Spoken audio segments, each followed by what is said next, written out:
एक समय की बात है। मालापुर नामक गांव में एक परिवार रहता था। उसमें एक बूढ़ा पिता और एक बूढ़ी माँ थी।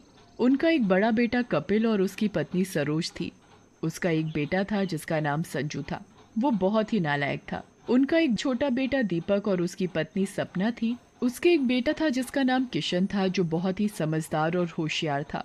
लेकिन उसे कोई भी प्यार नहीं करता था क्योंकि वो एक किन्नर था। उसके किन्नर होने की वजह से सब दीपक और सपना को भी उल्टा सीधा बोलते थे, जबकि सब लोग संजू को ही प्यार करते थे। किशन का एक दोस्त भी था जिसका नाम रवि था। वो किशन की प्रॉब्लम समझता था और हमेशा उसे समझाता रहता था कि तुम लोगों की बातों पर ध्यान मत दिया करो। लेकिन सभी लोग उससे नफरत करते थे क्योंकि वो लड़कियों की तरह रहता था। इसी वजह से सभी लोग उसका मजाक उड़ाते थे। वो अपने इस स्वभाव की वजह से बहुत परेशान रहता था। एक दिन की बात है। संजू किशन से कहता है, अरे ओए किशन, मेरे लिए खाना तो ला दे और मेरे कपड़े प्रेस कर दे। मेरा कमरा भी साफ कर देना। वैसे भी तुझे लड़कियों वाले काम करने में अच्छा लगता है। भैया, आप ऐसे क्यों बोल रहे हो?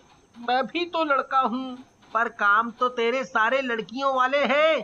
चल, जल्दी से मेरा काम कर और जा यहाँ से। किशन संजू का काम करके नहाने चला जाता है और नहाने के बाद उसका मन करता है कि वो सलवार सूट पहन ले, और वो सलवार सूट पहनकर अच्छे से तैयार हो जाता है। तभी उसके दादा दादी किशन को आवाज लगाते हैं और कहते हैं, किशन, मेरा चश्मा तो लाना। अभी लाया दादाजी। ये क्या हाल बना रखा है? तू नहीं सुधरेगा। अभी तुझे लड़की बनवाता हूँ। और ये कहकर दादाजी किशन को मारने लगते हैं। दादाजी, मुझे मत मारो। मैंने क्या किया है? आप मुझे क्यों मार रहे हो?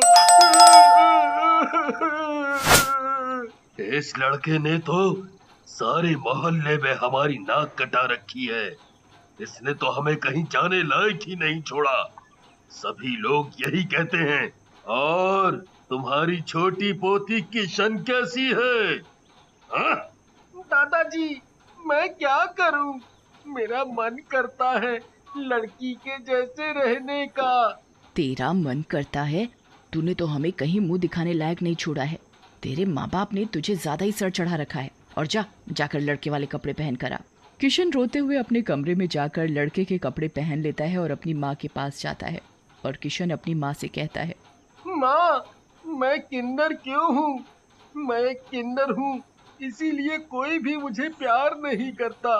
दादा दादी भी मुझे प्यार नहीं करते।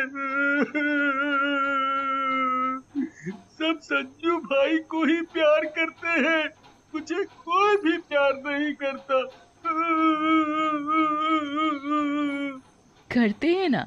तेरे पापा और मैं तुझे बहुत प्यार करते हैं। तू तो मेरा प्यारा बेटा है। बेटा, तू जैसा भी है बहुत अच्छा है। तू मेरा राजा बेटा है, राजा बेटा। माँ, स्कूल में सभी बच्चे मेरा मजाक उड़ाते हैं। सब मुझे चिढ़ाते हैं, कहते हैं, ओए लड़की, इधर आ। कहने दे बेटा, तू उनकी बातों पर ध्यान मत दिया कर। माँ, आप ही बताओ ना। मैं एक किन्नर हूँ, तो इसमें मेरी क्या गलती? मेरा भी मन करता है कि मैं लड़कियों की तरह कपड़े पहनूं, लड़कियों की तरह सजूं संवरूं। बेटा, तेरा इसमें कोई दोष नहीं है, पर समाज लड़कों को लड़कियों की तरह बनकर रहने में गलत मानता है। माँ, कल हमारे स्कूल में पार्टी है, पर मैं पार्टी में नहीं जाऊंगा। क्यों नहीं जाओगे? माँ, बच्चे मेरा मजाक उड़ाएंगे और बोलेंगे, आ गया लड़की। मैं नहीं जाऊंगा।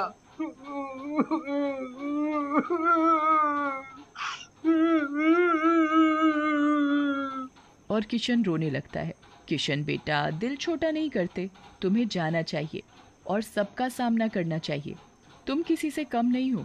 तुम भी उनके जैसे ही हो। और किशन माँ की बात सुनकर कहता है, माँ, तुम कहती हो तो मैं चला जाऊंगा। और अगले दिन। अरे किशन, क्या बात है? आज तो तू एकदम हीरोइन की तरह चमक रहा है। लेकिन किशन स्कूल के बच्चों की बातों पर ध्यान नहीं देता और वहां से चला जाता है। तभी किशन का दोस्त रवि मिलता है। वह उससे कहता है, कैसे हो किशन? ठीक हूँ। और तुम बताओ, कैसे हो? मैं भी ठीक हूँ। ये सब तो पागल हैं। तुम इनकी बातों पर ध्यान मत दिया करो। जब इनको तुम्हारी जरूरत होती है तो ये सब तुम्हारे आगे पीछे घूमते हैं और बाद में तुम्हारा मजाक बनाते हैं। तुम भी अब इनकी कोई मदद मत करना। कोई भी तुमसे चैप्टर समझाने या मैथ के प्रश्न पूछे तो मना कर देना। रवि, ऐसा नहीं कहते। कोई बात नहीं, जाने दो। मैं इनकी बातों का बुरा नहीं मानता। पता नहीं भगवान ने मेरे साथ ऐसा क्यों किया, मुझे किन्नर क्यों बनाया। तभी किशन की क्लास के बच्चे आ जाते हैं और वो किशन को देखकर हंसने लगते हैं और कहते हैं,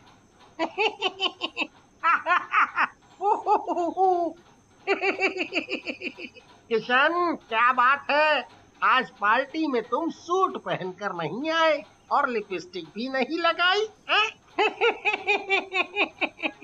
और सब जोर जोर से हंसने लगते हैं।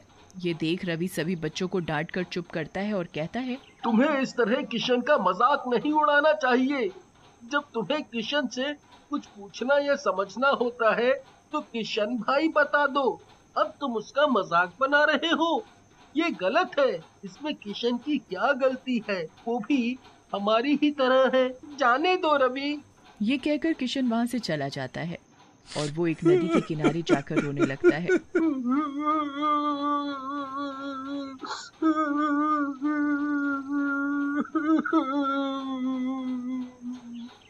मेरा जीने का कोई मतलब नहीं। सभी लोग मुझसे नफरत करते हैं। मेरे दादा दादी, मेरा भाई। मन करता है कि मैं मर जाऊं। गुस्से में आकर किशन नदी में कूद जाता है। उस नदी के किनारे एक पीपल का पेड़ होता है। उसी पेड़ पर एक चुड़ैल बैठी हुई ये सब नज़ारा देख रही होती है और वो नदी में कूद जाती है और किशन को बचा लेती है। तुम मरना क्यों चाहते हो? चुड़ैल? तुम तो चुड़ैल हो। तुमने मुझे क्यों बचाया? क्योंकि मैं एक अच्छी चुड़ैल हूँ। मैं भी एक किन्नर था। मेरा भी सभी लोग मजाक उड़ाते थे। एक दिन मैंने दुखी होकर नदी में कूदकर अपनी जान दे दी। मेरे मरने के बाद मेरे माँ बाप ये सदमा बर्दाश्त नहीं कर पाए और वो भी मर गए। तब से मैं चुड़ैल बनकर इसी पेड़ पर बैठी हूँ। मुझे मर जाने दिया होता। मैं जीना नहीं चाहता। सभी लोग मेरा मजाक उड़ाते हैं क्योंकि मैं एक किन्नर हूँ। किन्नर होना क्या गुनाह है? मेरे भैया, मेरे दादा दादी, मेरे दोस्त सभी मुझे लड़की कहकर चिढ़ाते हैं। अच्छा, ये बात है। तुम चिंता मत करो, मैं हूं ना, सब ठीक हो जाएगा। अब तुम अपने घर जाओ। और किशन अपने घर चला जाता है और घर जाकर वो सो जाता है। अगले दिन सुबह सुबह संजू चिल्लाता हुआ, मेरे हाथों में मेहंदी कैसे लगी और मेरे लिपस्टिक बिंदी किसने लगाई? अरे संजू बेटा, ये तुमने अपना क्या हुलिया बना रखा है? पता नहीं दादाजी, ये सब कैसे हो गया? जाओ जाकर अपना मुंह धोकर आओ। और संजू बाथरूम में अपना मुंह धोने चला जाता है। जब वो अपना मुंह धो रहा होता है तो पानी की जगह खून आने लगता है। लाइट अपने आप जलने बुझने लगती है। तभी आईने में उसे चुड़ैल नजर आती है और कहती है, आज मैं तुझे अच्छे से सजाऊंगी। तभी तुझे पता चलेगा कि किसी की भावनाओं के साथ खिलवाड़ नहीं करना चाहिए। चुड़ैल उसका ऐसा मेकअप करती है कि वो अपना चेहरा देखकर डर जाता है और वो बड़ी मुश्किल से अपना मेकअप उतारता है, पर हाथों की मेहंदी नहीं उतरती और उसे ऐसे ही स्कूल जाना पड़ता है। और स्कूल पहुंचकर, अरे संजू, तुम्हारी क्या शादी हो गई है जो तुमने अपने हाथों में मेहंदी लगा रखी है? स्कूल के सभी बच्चे जोर जोर से हंसने लगते हैं। ये भी किशन के जैसा बन गया है।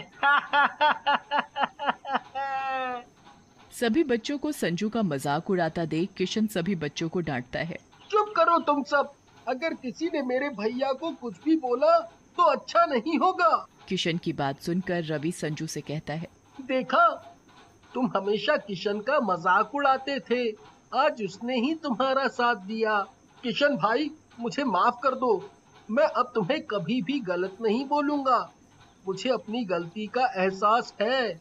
संजू किशन को अपने गले लगा लेता है और दोनों बहुत खुश होते हैं और हंसी खुशी अपने घर चले जाते हैं। घर पहुंचकर दोनों भाई आपस में खूब बातें करते हैं। उन्हें इस तरह आपस में प्यार से बातें करता देखकर किशन की माँ सपना बहुत खुश होती है। चलो अच्छा है। दोनों भाई आपस में प्यार से रहने लगे हैं। सब लोग रात का खाना खाकर सो जाते हैं। जब घर के सभी लोग सो रहे होते हैं तो चुड़ैल दादा दादी के कमरे में जाकर दादा को साड़ी पहना देती है और उनके माथे पर बिंदी लगा देती है और दादी को पैंट शर्ट पहना देती है। अगली सुबह जब दादा दादी सोकर उठते हैं तो अपने आप को ऐसा देख डर जाते हैं। अरे ये हमारे साथ क्या हो गया? ये किसने किया? मुझे औरतों जैसा किसने बना दिया और तुम्हें आदमी जैसा? तभी चुड़ैल आकर दादा दादी के पैरों में अपने जादू से घुंघरू बांध देती है और दादा दादी नाचने लगते हैं। उनके नाचने की आवाज सुनकर घर के सभी लोग इकट्ठा हो जाते हैं और पड़ोसी भी आ जाते हैं। वो देखते हैं कि दादा दादी किन्नरों की तरह नाच रहे हैं। ये सब देख सभी पड़ोसी दादा दादी का मजाक उड़ाते हैं। अरे मेरे तो पैर ही नहीं रुक रहे, मैं तो नाचते नाचते थक गया। कोई रोको, कुछ करो, ये क्या हो रहा है? तभी दादाजी के बालों में चुड़ैल गजरा लगाती है। ये देख दादाजी डर जाते हैं। चुड़ैल मुझे छोड़ो, मुझे छोड़ो। अब तुझे पता चलेगा कि तूने अपने ही पोते के साथ क्या किया है। तुझे एहसास भी है इस बच्चे के ऊपर क्या गुजरी होगी जब अपने ही मजाक बनाते हैं, साथ नहीं देते। मेरे दादा दादी को छोड़ दो, वो मेरे दादा दादी हैं। मैं उनके साथ ये सब होते नहीं देख सकता। देखा, ये तुम्हारा पोता आज तुम्हें ही बचा रहा है। हमें माफ कर दो। अब हम कभी भी किशन का मजाक नहीं उड़ाएंगे, उसकी भावनाओं की कदर करेंगे। दादा दादी और घर के सभी परिवार वाले किशन को गले लगा लेते हैं और किशन को खूब प्यार करते हैं। अगली सुबह किशन, स्कूल के लिए लेट हो रहा है, जल्दी करो। जी भैया। और दोनों साथ साथ स्कूल जाते हैं।